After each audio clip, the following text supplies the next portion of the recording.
You've survived the 2 a.m. diaper changes, the turmoil of toddlerhood, and the weekend warrior moments of shuttling your children to and from birthday parties and sports and performing arts practices. But no one prepared you for being a parent of a teenager. The teenage years are a bit like the infant years. This is a time of great physical, social, and intellectual growth. Knowing this can help parents understand the mood swings and the changes they are seeing in their preteen and teenage children.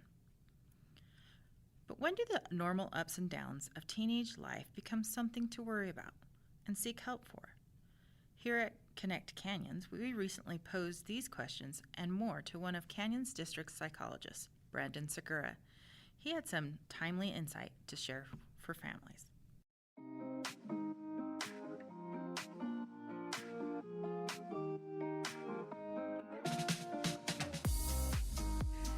This is Stephanie Christensen, and you're listening to Connect Canyons. Today I have with me Brandon Segura.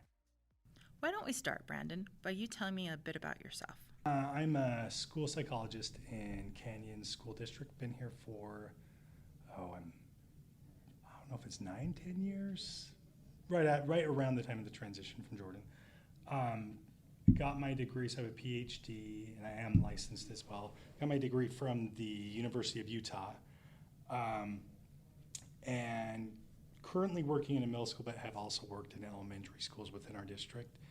As far as private practice on the side, and I'm not necessarily promoting myself, but what I did there was predominantly evaluations and then working with more internalizing disorders, so anxiety, depression, things along those lines. Was doing private practice more heavily years past. I have two little kids. I have 3 total, but newest one 5 weeks old, so 6 weeks. So with that being the case, I've had to pull back from that, but I just enjoy working in the schools so much. That's where I'm mostly spending my time, even though I still do some on the side. Well, parenting is the topic of the day, which it sounds like you have plenty of experience with. So I'm sure you can empathize with families. And there's so many things, new things to deal with, and so many technologies that get in the way of communicating with our kids. So I really wanted to talk to you about adolescence and like what is expected, what is normal teen angst versus something you should be more worried about as a parent. How do you know when your kid's crossed over into an area where you need professional help? And that's a great question. As for what that line is, that's very, very challenging. I think you can look at a variety of things. For instance, if there's a family history of, and when I say internalizing disorders, what I mean by that is, anxiety, depression, things along those lines. Some of those that we feel more internally, they can manifest outward behaviors as well, but they're kind of classified as these more internalizing disorders. But if there's a history of such within the family, obviously that might mean that they're more predisposed to experience that as well. I think a big thing as well is how much it's impacting them. So is it just something that's occurring every couple weeks and it's not really lasting that long? Is it something that's occurring on a daily basis and is significantly impacting their functioning? Has there been a dramatic change in behavior? And then obviously some of those more significant symptoms that we'd want to be aware of, if they're significant, maybe more with like depression and such, if there's significant change with, eating, sleeping, some of those patterns of behavior that may be less what they're telling you, but signs or symptoms that you can see. And of course, if they're reporting that it's really bothering them. And that's where it's, we look at what we can observe as well as what it is that they tell us. But I think if you're in doubt, seek out some help, because worst case scenario, it might be like, oh no, this is something that's within the realm of normal. And if it's maybe your only kid or your oldest kid or your only kid that's doing it, you may not have that reference point for how significant it is or is not. As a parent, you're going to seek help. Like, where do you go? What does the district offer as far as help with that? And how do I know, like, what's a good fit? And there can be like a great, some really great therapists I know that with certain clients or certain, it just doesn't mesh. I think we'd like to pretend or think in our mind that it's all, I'm trying to think of some of those, the therapists that you see in movies that have this like magic wand and they can just pull out all these Darn, why don't they tricks exist? that just like, it's like, oh, I'm better. It's not always that way, but it is. I think it's finding the right fit. You can start with your school. The school, they do have some things to offer depending on the level of need. So as I mentioned, currently working in middle school. We have social workers in the middle school. We have a psychologist, myself, had them when I work in, and there's also school counselors. They offer a lot of resources that could be, groups where it's like dealing with stress, coping strategies, things along those lines that are maybe some lower level interventions or supports depending on the kid's need. And is it something that, I'm transitioning from elementary to middle and first couple weeks, are challenging and I just need some extra supports or coping strategies to use. Something like that could be a great fit. Now, if the behavior is more pervasive, it's being seen at home and at school, if it's more significantly impacting their life, you could reach out and get some recommendations from this. Your neighbor, you ask your neighbor and they'll be, oh, this was a great therapist, they can do that. We're going to give a list or at least 3 recommendations typically, if not more. If you decide to go the private route, and again, school has some support groups. They also have Canyons Family Center that can be sort of short-term, solution-focused family therapy, you can call it, or but let's say something that's more long-term, more in-depth. You can start with your pediatrician. They might have some recommendations. You can start with your insurance. Most insurance companies, if you go online and they'll have a website where they'll show you providers that are in network. I would recommend getting one that's within network just because, and I know we often say, cost doesn't matter, but at the same time, it matters. And you don't want to, find that right fit. All of a sudden it's out of network. You're spending, and then you're like, oh my gosh, and it's causing other conflict. Maybe your kid picks up on that. They feel like they're, you don't want those sort of things to occur. I will say this, just because a child or an adult, really, we'll say a child or adolescent really enjoyed the first meeting, that doesn't always mean it's going to be successful though. Or just because they're like, that wasn't quite what I thought. That also doesn't mean, I would give it a few times. Now, if your child is one who is like, I hated it, I didn't say anything, and, maybe start looking in other avenues. I would also find one that's nearby if possible, just because that can be more of a burden if it's like, there's this really great therapist, but he lives 45 minutes away. Just the easier it is for you to find someone who's close by, the more likely you'll stick with it for, your sake and your child's sake. So. One of the things that is a marker that you always look for to see if kids are doing well is if they are isolated. But now with the new frontiers of technology, Yes. It's very difficult to know. What do you suggest to parents in dealing with kids that are doing most of their socializing via technology? I think looking at, is it a problem?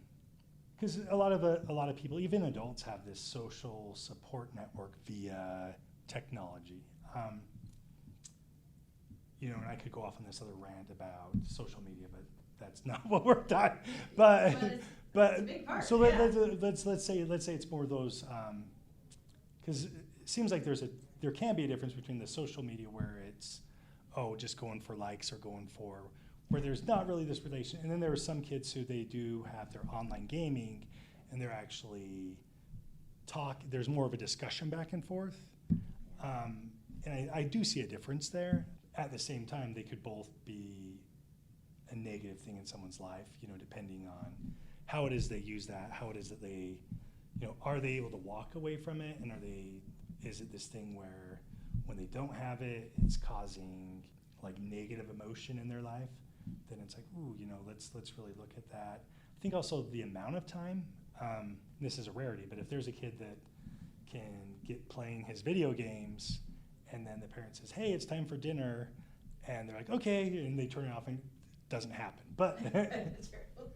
in the ideal world, if that were the case, and they just like, oh yeah, let me finish this one level, I'm coming right now, and there wasn't this like tantruming, arguing, or if there were other options like, oh, we're gonna go do this, and we're gonna go do this activity as a family or something, and like, oh yeah, sure.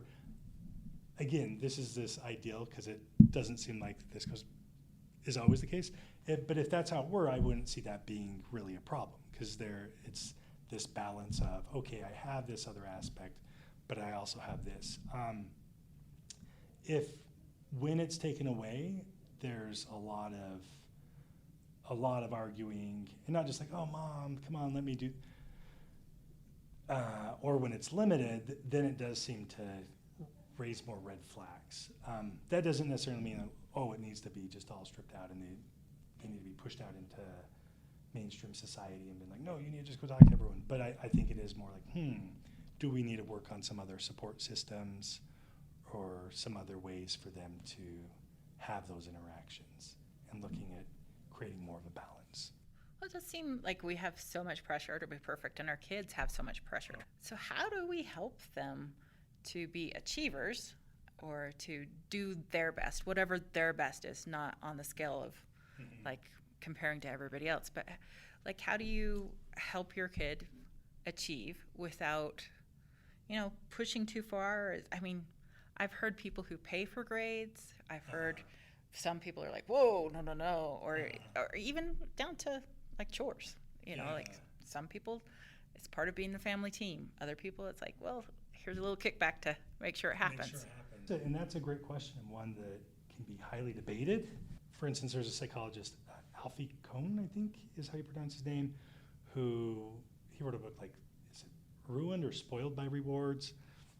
And a lot of his research was of this opinion that you should not use rewards. I'm not fully of that opinion. I do think that there can be a time where it's not the best approach. However, I think the use of the word rewards should also be discussed. What can be rewarding for one person may not be what's rewarding for someone else, and rewards are not always like a tangible item. So it can be praise, it can be, attention, like even just, let's say, something that they want to show something that they did. Just that paying attention to it, showing an interest, can be rewarding to them. So if we're using that as a reward, do I think that reward is spoiling? No, that's not. But it's still rewarding to them, but it's not necessarily rewarding in the sense of, here's your money for doing that, or this, Is that always a bad though? I don't think so, to provide an outside incentive, because ideally we want them intrinsically motivated.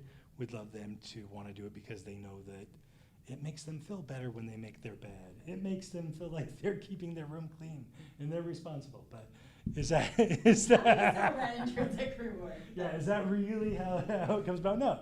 So how do you walk that balance of meeting your kid where they're at? Oh no, that's a great question.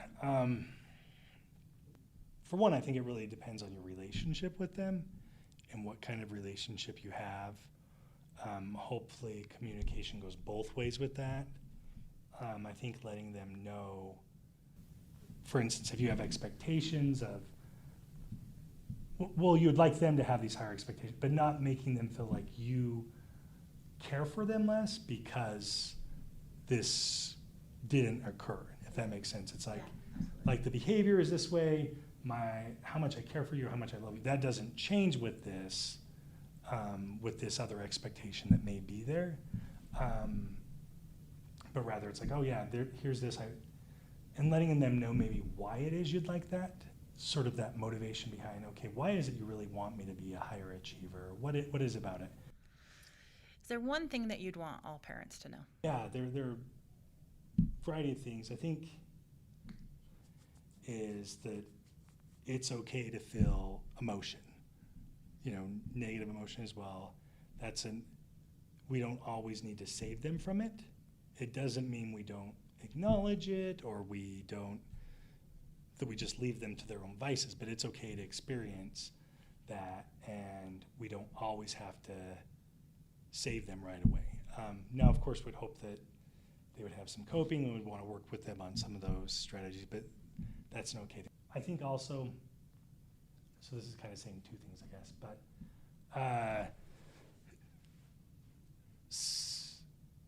really listening to your kids, and I know that we hear that all the time, but it's, really give them a chance to be heard, and a lot of them just want to be heard, and they don't always want a solution.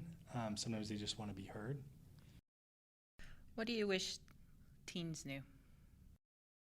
I wish that they knew how much their parents truly love them, and how they want what's best for them, even though it may be hard for them to see.